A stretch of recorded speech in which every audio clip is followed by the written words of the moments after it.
Hello everyone, today in this quick tutorial I'm going to be showing you how you can easily add a withdrawal method to your Upwork application or Upwork account on your mobile, even if it's iPhone or an Android phone. You can do the same. So what I have to do first is open up the Upwork application. Once the application is open, you have to find the option contracts. You can see it's in the bottom middle bottom. So I'll click on contracts, and now you can see there's an option called earnings available now, which is $0 in my case.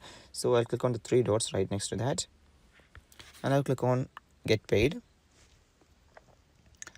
Now again it will show my balance and the withdrawal scheme, and now you can see on the bottom there's an option called withdrawal methods. So I have added my local bank account.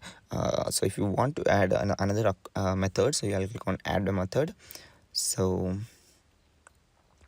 yeah, so you can see you can choose PayPal, wire transfer, direct to US bank, or any of this one. So once you are in here, you can just click on setup and do the process of verifying your account. And yeah, so once that's done, your withdrawal method will be added. So that's it for today's video, guys. Hope you found this video informative. If yes, please do like, share, subscribe, and thank you for watching. Have a nice day.